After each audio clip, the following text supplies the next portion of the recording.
We are back with another day of the Hoopscoop Media Top 100 Countdown, and at the number 12 team in the country, we have the Florida Atlantic Owls. What's up, college basketball fans? I'm Hoopscoop Media co-founder Austin Getchie, and welcome to the Hoopscoop Media Top 100 College Basketball Teams Countdown.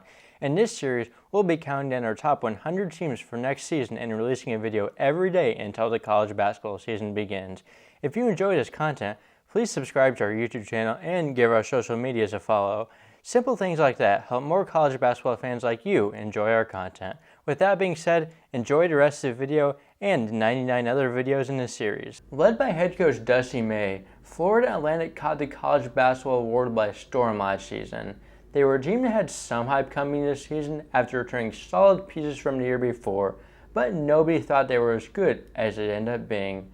On November 14th, the Owls went into Gainesville and beat Florida, and from there, they didn't lose until February.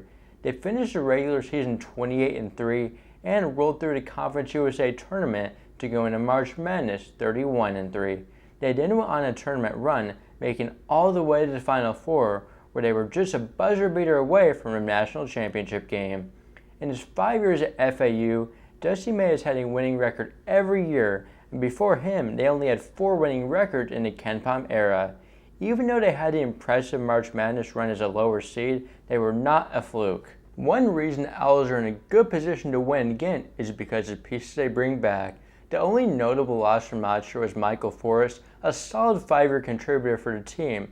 He was a good player, but not by any means irreplaceable. One of the star players FAU has returning is John L. Davis. He was their best player last year, leading the Owls in win shares. He was a very efficient scorer and showed the ability to do so from the rim and three-point range. His breakout game came against UAB, scoring 36 points in a 2-point win. Going into this year, Davis is a serious candidate to win AAC Player of the Year.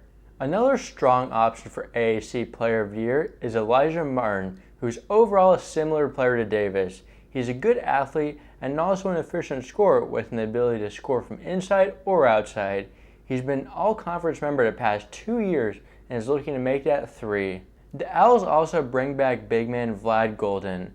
Golden is a typical big man and does the things you want from one. He's a very good rebounder, rim protector, and efficient inside scorer. Going into his 4th season, the former Texas Tech recruit will look to be all-conference for the 2nd straight year.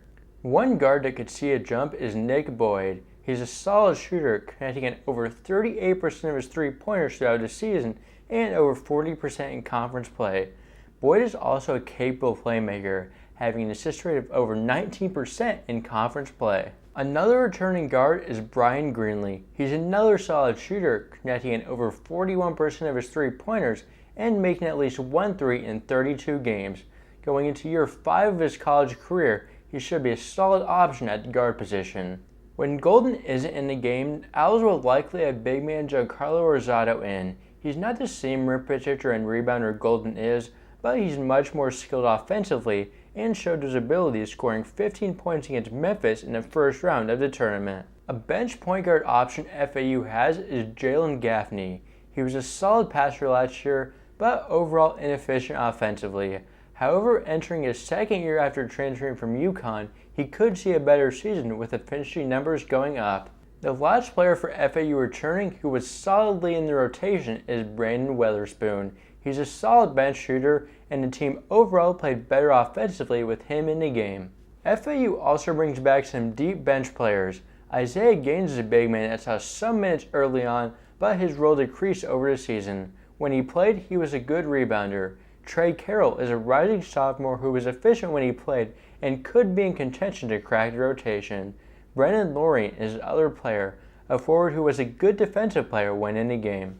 May also brought in 2 freshmen in the team. One is Devin Vanterpool, a guard who has a chance to play right away and should be a high-level defender. Jaquel Powell is the other freshman, a wing who is a good shooter and has lots of potential. Overall, despite not taking a single transfer, this FAU team has a chance to be as good as they were last year. Although this year will be different, as they'll have a target on their back from opening night and scheduled a tough non-conference, they're a very solid team on both ends of the ball and very well coached.